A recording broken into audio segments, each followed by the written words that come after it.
안녕하세요. 오랜만에 인사를 드립니다.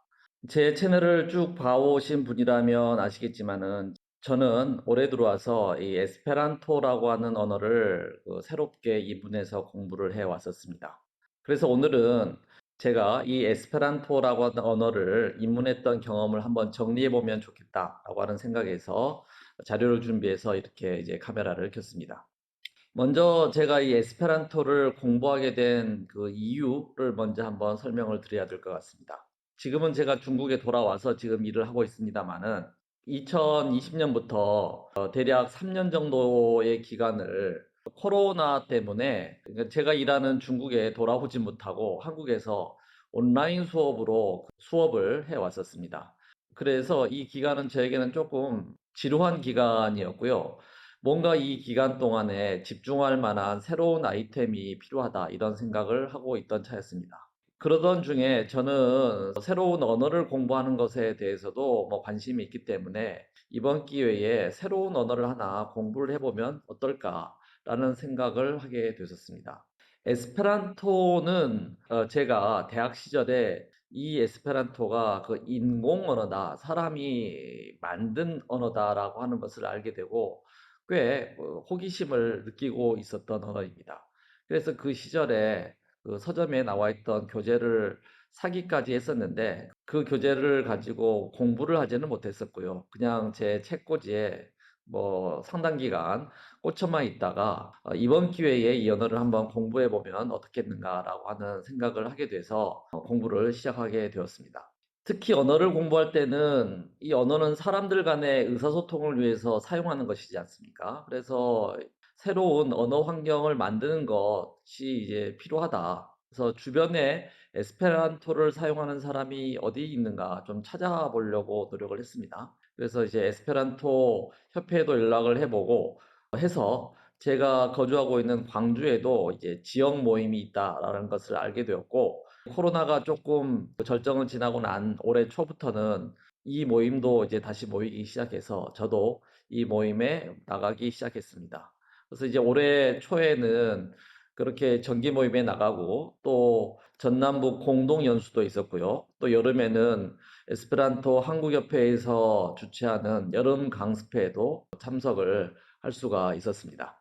에스페란토가 어떠한 언어인지를 간략하게만 말씀을 드리자면 이 언어는 1887년에 자멘호프라고 하는 폴란드의 안과 의사가 만든 언어다라고 이제 말할 수가 있겠습니다. 자멘호프가 이 언어를 만든 목적은 자멘호프의 고향이 여러 가지 언어가 갈려 있어서 서로 대립하고 반목하고 평화롭지 못한 분위기에서 성장하면서 모든 민족들이 자기의 모국어와 그리고 이제 서로 소통할 수 있는 이 공용어를 가지고 있으면 그리고 그 공용어가 중립적이고 배우기 쉬운 언어라면 얼마나 이 세상이 평화로울까 이런 생각을 어릴 때부터 가지게 되어서 성장한 후에 쉽게 배워서 사용할 수 있는 이 국제어를 만들었다 이렇게 이제 설명을 하고 있습니다. 푸는 현재 이제 전 세계적으로 대략 200만 명 정도의 사용 인구가 있을 것이다 이렇게 추정을 하고 있습니다. 전 세계적으로 국제 에스페란토 협회라고 하는 단체도 있고요. 그 외에 또 여러 가지 단체들이 활발하게 활동 중이라고 합니다. 우리 한국에도 한국 에스페란토 협회가 있고 그것도 지부가 있어서 여러 지역에서 이 에스페란토를 배우고 서로 교류할 수가 있습니다.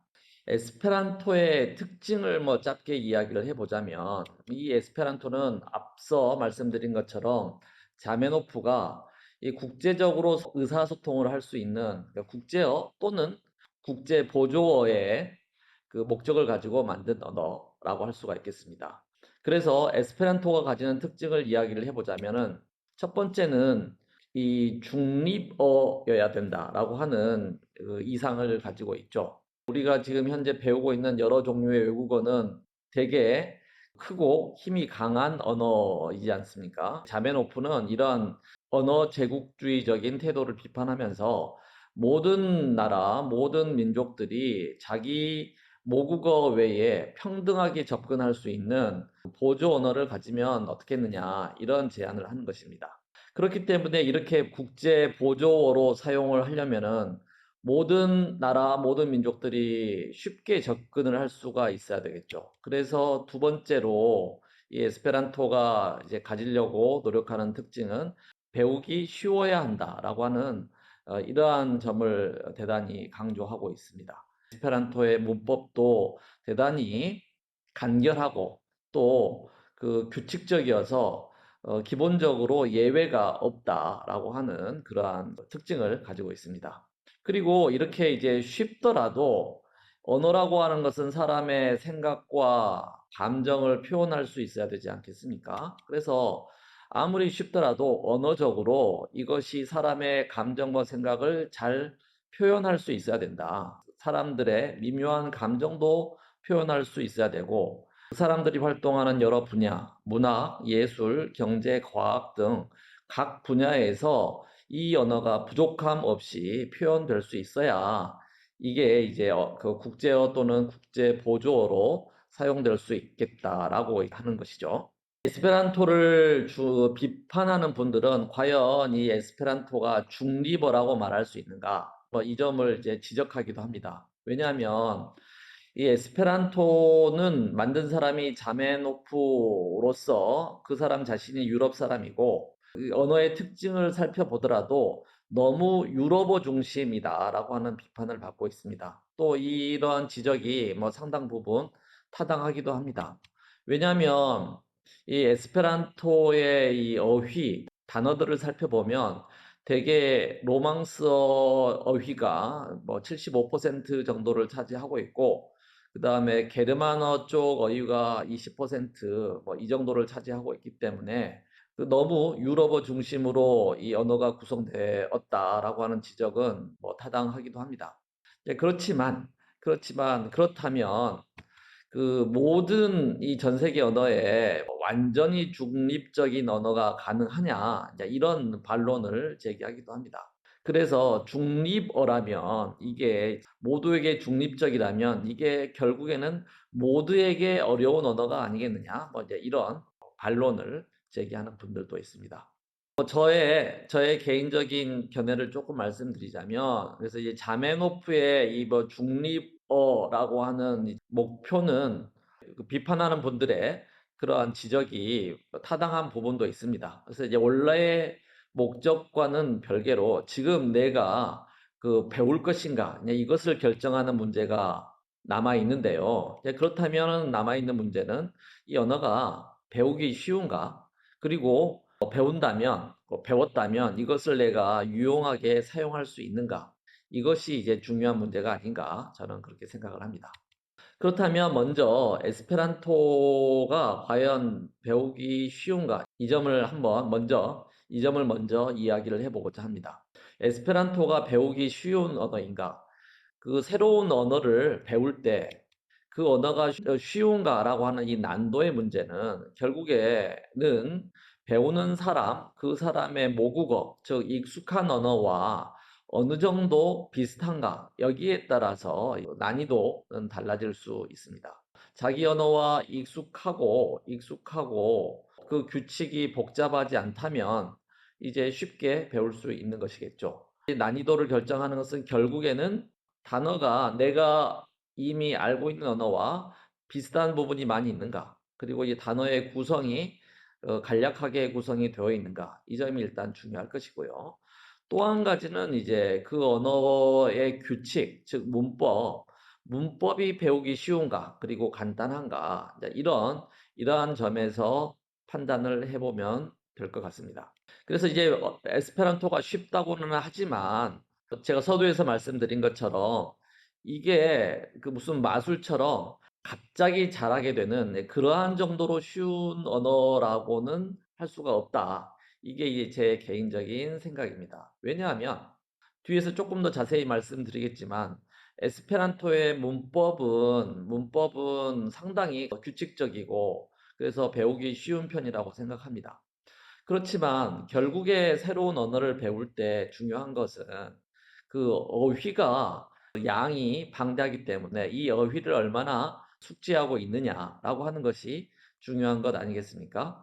그렇다면 에스페란토가 하나의 언어로서 인간의 감정이나 사상 등을 제대로 표현할 수 있어야 된다면 역시나 방대한 어휘를 가지고 있어야 된다라고 하는 것이고, 그 어휘를 숙지하려고 하면은 역시나 시간이 걸린다. 이렇게 이제 이야기를 할 수 있겠습니다. 에스페란토의 어휘 부분을 먼저 말씀을 드리자면, 에스페란토의 어휘는 방금 말씀드린 것처럼 자연어, 일반적인 언어만큼의 풍부한 어휘를 가지고 있습니다. 즉, 양이 적지 않다라고 하는 뜻이 되겠죠.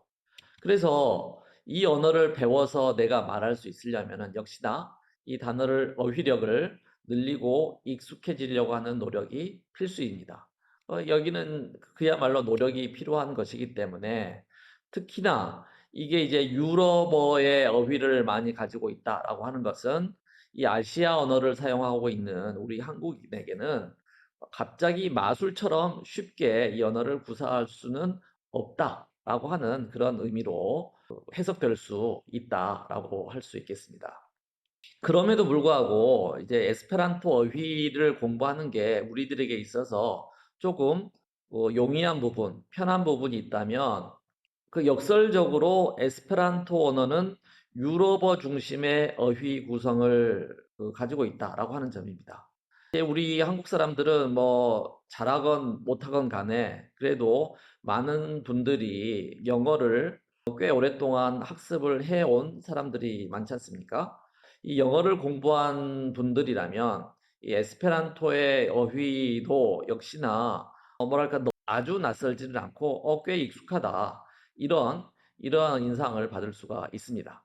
그리고 이제 영어를 넘어서서 만약에 그 전에 스페인어나 프랑스어를 공부한 경험이 있는 분들이라면 이 에스페란토 어휘가 로망스어의 비중이 꽤 높기 때문에, 이 로망스어라는 게 스페인어, 뭐 프랑스어, 그리고 뭐 이탈리아어 또는 뭐 루마니아어, 이런 언어들 아니겠습니까? 그래서 이런 스페인어, 프랑스어 같은 언어를 공부하신 분이라면 더욱더 이제 유리하다라고 할 수 있겠습니다. 그 어휘를 공부할 때 가령 예를 들어서요, 꽤 공부하기 쉬운 언어로 인도네시아어 같은 것을 예로 드는 분들을 많이 봤습니다. 저도 설명을 들어보면 인도네시아어의 문법이 꽤 단순하고 이해하기 쉽기 때문에 배우기 쉬운 언어라고 설명하시는 분들의 주장이 타당하다라고 생각을 합니다. 그럼에도 불구하고 그 어려운 점이 있다면, 그 인도네시아어 같은 경우에는 제가 한 번도 경험해 보지 못한 새로운 어족의 언어이지 않습니까? 그래서 그 어휘를 공부할 때 새로운 단어들이 굉장히 낯설게 느껴질 것이고, 그렇다면 이제 문법이 아무리 쉽더라도 그 상당한 기간 동안에는 이 언어가 어렵게 느껴질 것이라고 예상합니다. 그런데 이제 에스페란토는 우리들이 어쨌거나 영어를 공부한 분들이 많고, 그 외에도 이제 유럽 언어들을 공부하신 분들이라면 이 에스페란토를 공부할 때 꽤 낯설지 않고 친숙하다, 이런 이제 인상을 받으실 수 있을 거라고 생각합니다.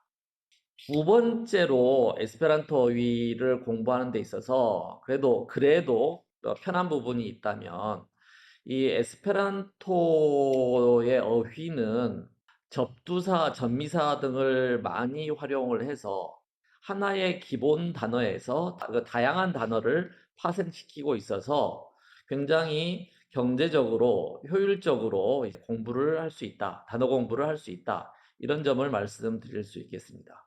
예를 들어 이 사랑하다라고 하는 그 동사를 에스페란토에서는 아미라고 그 이야기를 하고 있습니다. 여기에서 아미의 그 전미사 아이는 동사를 쓸 때는 이제 기본형을 아이를 씁니다. 변화를 할 때는 또 다르게 변하지만요. 그래서 am은 사랑하다라고 하는 뜻을 가지고 있는 핵심 어간이라고 할 수 있고요. 여기에 아이가 붙으면 이게 이제 동사가 되는 것입니다. 그리고 이 핵심 어간에다가 오를 붙이게 되면 이게 이제 명사가 되는 겁니다. 아모라고 하면은 이게 이제 사랑이라고 하는 뜻이 되고요. 여기에 이제 아미코라고 하면 뭐 친구, 그 다음에 이제 추상적인 의미를 포함시키는 이C를 첨가를 해서 아미케쪼라고 하면은 이제 우정이 됩니다. 뭐 이렇게 파생을 시켜서 아미카조라고 하면 우정의 행동. 그 다음에 그 아미 앞에다가 반대의 의미를 가지고 있는 이제 말을 붙여서 말아미코 이렇게 하면은 친구가 아닌 적이다. 이런 식으로 어휘가 확장되고 있습니다. 물론 일반적인 언어에서도 이런 식으로 이제 파생을 해가는 파생을 해가는 원리는 동일하지만은 특히 에스페란토에서는 이러한 이제 파생을 시킬 수 있는 범위가 상당히 넓고 또 이 파생의 법칙이 상당히 체계적이어서 그 하나의 단어를 알고 있으면 접두사, 접미사의 활용을 통해서 상당히 많은 단어, 어휘의 확장을 해낼 수 있다라고 이제 말씀을 드릴 수 있겠습니다. 그 다음에는 이 에스페란토의 문법에 대해서 이야기를 해보도록 하겠습니다. 에스페란토의 문법은 상당히 간단하다라고 이야기를 합니다. 에스페란토의 문법은 총 16개의 내용이 있고 여기에는 예외가 없다. 이렇게 이제 기본적으로 이야기합니다. 오랜 시간 언어를 사용하다 보면 뭐 예외는 아니지만 추가적으로 알아야 될 그런 약간의 규칙이 있기는 있는 것 같습니다. 여기에 지금 보이는 이 내용은 제가 그 에스페란토를 입문할 때에 16개 항목에 문법 내용을 그 정리한 제 글씨입니다. 그래서 뭐 관사, 명사, 그리고 뭐 형용사, 수사, 그리고 뭐 인칭 대명사에 관한 내용, 그리고 이제 그 중에는 제일 복잡하다라고 말할 수 있는 동사. 동사에는 그래서 기본형, 현재형, 과거형, 미래형, 명령형, 가정법 이런 게 있고요. 이거에 관한 여러 가지 설명들이 이제 이렇게 쭉 나열되어 있습니다. 그 다음에 조금 복잡해지는 게 이제 무슨 그 분사형도 있고요. 분사형은 능동형, 수동형 뭐 이렇게 또 다시 구분해서 설명을 할 수가 있습니다. 부사는 역시나 어간에 이를 붙여서 사용하면 된다. 뭐 이런 이제 설명이 있고요. 그 외에 뭐 전치사, 그다음에 전치사 다음에 목적격을 어떻게 쓸 것이냐 정도의 규칙이 있습니다. 발음이나 액센트, 합성어를 만드는 방법, 그 부정을 어떻게 할 것인가, 외래어를 어떻게 쓸 것인가, 그 다음에 단어가 합성될 때 모음을 어떤 식으로 생략하는 경우가 있는가. 이렇게 해서 16개의 규칙을 이제 잘 공부하고 이것이 충분히 숙달이 된다라고 하면 에스페란토의 문법은 더 이상 이제 공부할 것은 없다. 이렇게 이제 이야기를 할 수 있습니다. 자, 에스페란토의 문법은 이렇게 이제 16개의 문법상으로 정리할 수 있고, 우리가 이제 영어를 공부할 때에 여러 가지 규칙과 거기에 대한 예외를 공부했던 경험을 생각해 본다면, 이제 규칙이 상당히 간소하다라고 말할 수 있습니다. 그리고 이 규칙에는 예외는 없다. 예외는 거의 없습니다. 그래서 이제 유럽 언어를 공부할 때 규칙도 복잡하지만 그 규칙의 예외를 충분히 공부하는 것, 이런 것들이 정말로 어려웠지 않습니까? 그래서 이러한 이제 그 까다로움이 에스페란토를 공부할 때는 별로 없다라고 하는 것이 이 문법 공부에 있어서 상당히 그 유리한 점이다라고 할 수 있습니다. 실제로 자연어 문법을 공부할 때는 이렇게 규칙을 이해해야 되고 또 상당히 많은 암기를 우리가 해야 된다라고 하는 것은 그 여러 언어를 공부해 보신 분이라면 쉽게 수긍할 수 있을 거라고 생각합니다. 자, 그래서 이 문법이 이렇게 간단하게 되면 그냥 문법을 숙지하기 쉽다라고 하는 장점도 있지만요. 제가 생각하기에 더 중요한 이 장점은 뭐냐면 그 우리가 이 언어를 배워가지고 실제로 읽기라든지 이렇게 독해를 하게 될 때 읽기나 듣기에서 문장의 그 구조를 파악하기가 굉장히 쉽습니다. 우리가 이제 영어, 뭐 중학교에서 고등학교로 올라갈 때 복잡해지는 영어 문장 또는 그 외에 이외 국어를 공부했을 때 아직은 충분히 단어 어휘량이 많지 않고 문법을 잘 모를 때는 쭉 써져 있는 어떤 그 글을 봤을 때 어디가 주어고 어느 게 동사이지 이러한 그 하나의 센텐스에서 구조가 전혀 파악되지 않으면 정말로 막막한 느낌이 들지 않습니까?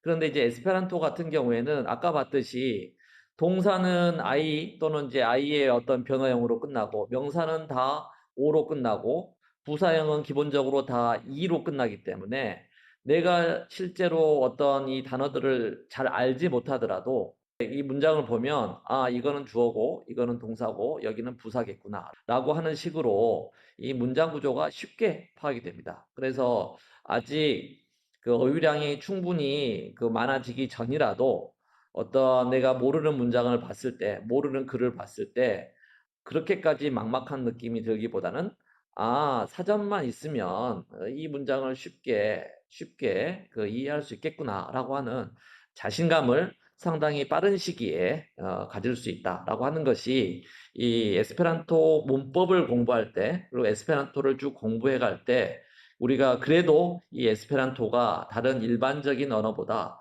쉽다라고 느낄 수 있는 이 장점이 되겠습니다. 그래서 에스페란토는 이 약간의 입문 과정을 이제 공부를 해서 통과하고 나면 방금 제가 말씀드린 것처럼 어떠한 일반적인 에스페란토로 쓰여진 글을 봤을 때 쉽게 이 글의 문장 구조가 파악이 된다. 이게 이제 가지는 엄청난 어떤 장점 이런 게 있습니다. 그래서 봤을 때 어느 게 주어, 동사, 목적어인지 뭐 파악이 되고 그 다음에 동사에서도 뭐 예외 변화가 없으니까 이게 동사인데 이게 현재형인가 미래인가 과거형인가 그리고 능동인가 피동인가 이런 것들을 바로바로 이제 파악을 할 수가 있습니다. 영어도 그렇고요. 그 다음에 뭐 독일어나 프랑스어를 공부할 때도 보면 특히나 자주 쓰이는 뭐 동사, 기본 동사 같은 경우에는 그게 규칙 변화를 하지 않고 다 뭐 예외 사항, 예외적인 불규칙 변화를 하는 경우가 많지 않습니까? 그렇죠?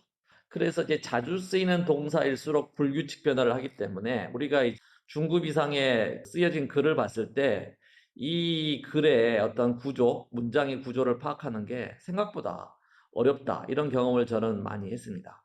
근데 이제 에스페란토는 규칙적인 변화를 하기 때문에 자기가 충분히 모르는 문장을 봤을 때도 이러한 문장의 구조를 파악하기가 쉽다라고 하는 것이 이제 굉장히 이 에스페란토가 가지는 장점이다라고 말할 수가 있겠습니다. 그래서 이렇게 문법상에 대한 부담감이 이제 해소되고 나면 우리가 보통 이런 자신감이 들죠. 아, 이제는 단어 실력만 충분하면 내가 이거를 잘 읽을 수 있고 또 말할 수 있겠다라고 하는 그런 자신감을 비교적 쉽게 가질 수가 있다. 저는 이런 생각이 들었습니다.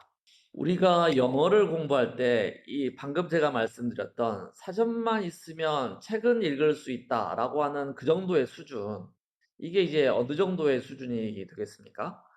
제가 생각하기에는 뭐 영어라고 하면은 충실하게 공부를 했을 때 뭐 중3에서 고등학교 1학년 정도의 수준이라면 그 정도 내가 아직은 단어를 충분히 모르고 있지만 단어만 조금 더 안다면 이 정도의 책은 잘 읽을 수 있을 것 같아 라고 하는 어떤 느낌을 가질 수가 있고 이 정도가 되면 이제 뭐 중급 내지는 중급의 높은 단계 이 정도의 수준에 이르렀다라고 말씀을 드릴 수가 있겠죠. 우리가 일본어를 공부할 때 일본어가 다른 언어들보다는 쉽다라고 생각하는 것이 일본어는 한국어와 이제 문법이 비슷하고 그 다음에 한자어가 일본어에서도 한자어를 많이 사용하고 있기 때문에 이제 우리 한국어와 여러 가지 비슷한 부분이 많습니다. 그래서 수준이 높지 않대도 이 언어는 조금만 하면 잘할 수 있을 것 같은데 라고 하는 자신감을 가지기가 쉽고 실제로 이제 많은 분들이 어느 정도 사용할 수 있는 수준까지는 많이들 가시는 것 같습니다. 독일어나 프랑스어 같은 이제 유럽 언어를 예로 들자면은 이러한 언어들은 이 문법상이 굉장히 많죠. 영어보다도 좀 더 숙지를 해야 되는 문법상이 더 많은 것 같습니다. 그리고 또 이에 대한 여러 가지 예외, 아까 말씀드렸던 기본적인 뭐 동사 변화에 대한 예외, 이런 것들이 이제 굉장히 많기 때문에 이 언어를 입문해 가지고 나중에 어느 정도 익숙해져서 사전을 찾으면서 책을 읽을 수 있는 수준, 거기까지 가는데도 이제 꽤 많은 시간이 필요하다. 이렇게 이제 생각을 합니다. 그에 비해서 에스페란토는 이 입문 단계를 이제 거치고 나면 소위 말해서 내가 사전이 있으면 이걸 사전을 찾아가면서 책을 읽고 뭔가 이제 이해를 할 수 있다라고 하는 그 수준까지 이제 빨리 갈 수 있다라고 하는 것이 우리가 에스페란토가 쉽다라고 말할 수 있는 핵심이라고 생각을 합니다. 이제 이런 수준에 도달하고 나면 그 이후에는 많이 사용하고 또 좀 더 열심히 공부를 해서 어휘를 보충하고 또 여러 가지 사용 경험이 축적이 되다 보면 이 언어를 내가 이제 구사할 수 있다라고 하는 자신감을 이제 가질 수 있을 거라고 생각합니다. 이제 에스페란토를 배워서 그러면은 이제 어디에 사용할 것이냐 이 문제가 남았는데요. 에스페란토가 자메노프가 원래 설계했던 그러한 목적에 부합을 하려면은 그 에스페란토의 사용 인구가 좀 더 많아져서 이 언어가 국제 공용어 내지는 뭐 국제 보조어로서 그 지위를 획득을 해야 되겠죠. 그 에스페란토의 역사를 이제 쭉 살펴보면 뭐 국제 연맹 시대에 국제 연맹에서 이 에스페란토를 사용 언어로 채택을 하려고 했다라고 하는 기록이 있습니다. 그런데 거기서 이제 실패를 하고 난 후에는 이 에스페란토가 정말로 전 세계 사람들이 자기의 언어 외에 이것만 배워서 국제 공용어로서 사용할 수 있을까? 이제 거기까지 가는 데는 갈 길이 멀다. 이렇게 이제 말을 할 수가 있겠죠. 자메노프가 원래 이 언어를 만들었던 목적, 그리고 에스페란토 사용자들의 목표는 원래 국제 공용어로서의 이제 지위를 얻는 것이었지만은 국제연맹에서 공용어로 채택받는데 실패한 후에 이 에스페란토가 현실적으로 국제 공용어로서의 그 지위를 얻는 것은 지금으로서는 가능성이 높지 않다. 이렇게 말할 수가 있겠습니다. 그렇지만 에스페란토의 학습 효용성을 이제 말하자면 우리가 이제 유럽 언어를 공부하려고 할 때 우리가 이제 어플에서도 그 라이트 버전 같은 게 있는 것처럼 만약에 우리가 스페인어나 프랑스어나 이탈리아 같은 그 로망스어를 특히 공부하려고 하신다라고 하면은 좀 더 이런 언어들의 쉬운 버전으로 한번 입문을 해보고 여기에서 이제 좀 익숙해진 다음에 스페인어, 프랑스어 같은 것을 공부하면은 좀 더 쉽게 그 언어를 공부할 수 있다. 그래서 어떤 그 연구 결과에서 보면 프랑스어를 바로 시작해서 2년 공부한 것보다 에스페란토를 1년 공부하고 그 다음에 익숙해진 다음에 프랑스어를 1년 공부하는 것이 프랑스어의 성취에서도 더 나은 결과를 획득할 수 있다. 이런 이제 뭐 주장을 하시는 분도 뭐 들어봤습니다. 즉 이런 식으로 유럽 언어를 배우는 이 입문 언어로서 기능할 수 있다. 이런 것도 있고요. 그리고 에스페란토는 전 세계에 걸쳐서 약 200만 명 정도의 이제 사용자가 있고 이 사용자들은 다들 이런 에스페란토의 이상, 이런 목표, 이런 것에 흥미를 느끼고 적극적으로 배운 사람들이지 않습니까? 그래서 이제 이 에스페란토들끼리 만나는 것에도 관심이 많고요. 그다음에 이 에스페란토를 배워서 뭔가 이제 의미 있는 일을 해보고 싶다라는 생각을 가진 분들도 되게 많이 있습니다. 그래서 여러 종류의 모임에서 이 에스페란토를 하는 사람들, 에스페란토 말로는 에스페란티스토라고 이야기를 하는데요. 이들과 교류하면서 다양한 이제 그 활동들을 해볼 수 있다라고 할 수가 있습니다. 그래서 에스페란토도 하나의 언어이고 언어라는 것은 사용하기 위해서 배우는 것이고요. 또 사용을 해야 이 언어가 발전할 수 있는 것이겠죠. 그래서 여러분들이 만약에 이 에스페란토에 관심이 있으시다면 여러 모임을 여러분들이 적극적으로 찾아서 사람들과 만나고 이런 모임들을 활용하는 것이 사실은 이 언어를 배우고 이 언어의 실력을 발전시킬 수 있는 그 유일한 좋은 방법이다. 이렇게 말씀드릴 수가 있겠습니다. 한국에 계시는 분들이라면 한국 에스페란토 협회를 한번 이제 찾아보시는 것이 좋겠습니다. 이 협회에는 산하에 여러 지역 지부가 있고요. 또 이제 연령상 그 청년들은 이 청년회 같은 모임에서도 활동을 할 수가 있습니다. 이런 모임들에서는 에스페란토를 배우고 또 사용하고 교류할 수 있는 이러한 장이 되겠죠. 그리고 코로나 이후에는 다양한 온라인 모임도 이제 활성화되고 있어서 물리적으로 혹시 이제 조금 멀다라고 느끼시는 분들이라면 이러한 온라인 모임 같은 것도 여러분들이 활용해 보실 수 있을 겁니다.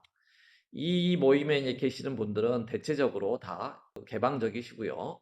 그리고 새로운 멤버들을 반기고 또 이러한 교류에 적극적인 분들입니다. 분위기도 또한 그렇습니다. 그래서 여러 에스페란토 대회 같은 모임, 하계 또는 동계에 있는 강습회 등 여러 가지 행사와 모임을 여러분들이 잘 그리고 적극적으로 활용해 보시는 것들이 좋겠다 이렇게 생각을 합니다.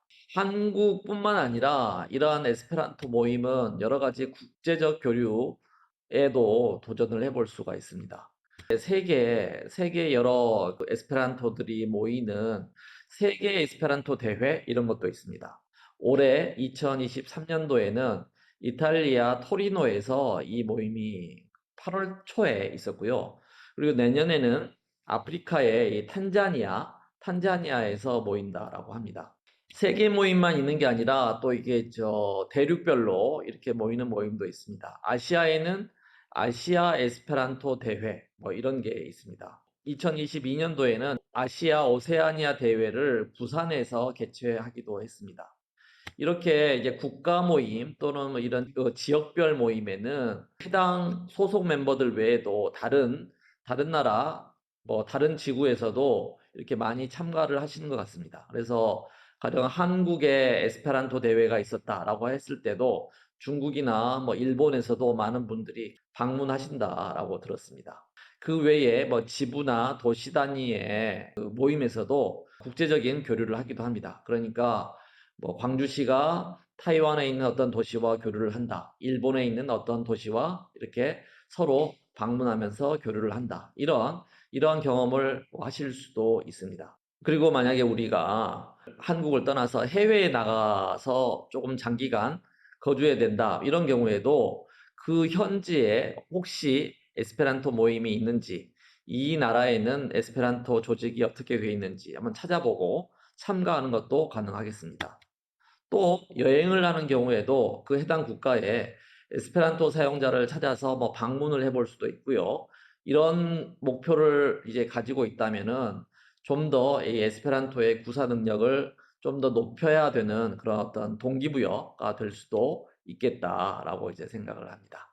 예, 이렇게 제가 올해 특히 이제 상반기 동안에 에스페란토를 공부해 봤는데 제가 느끼는 이 에스페란토의 공부의 느낌 그리고 얼마나 공부하기가 과연 쉬운가 그리고 에스페란토를 공부했을 때 우리가 어떻게 사용을 해볼 수 있는가 뭐 이런 것들을 간략하게 정리를 해 봤습니다. 여러분 들어주셔서 감사하고요. 앞으로도 여러 가지 콘텐츠로 여러분들을 찾아뵙도록 하겠습니다. 다음에 다른 영상에서 찾아뵙겠습니다. 안녕히 계세요.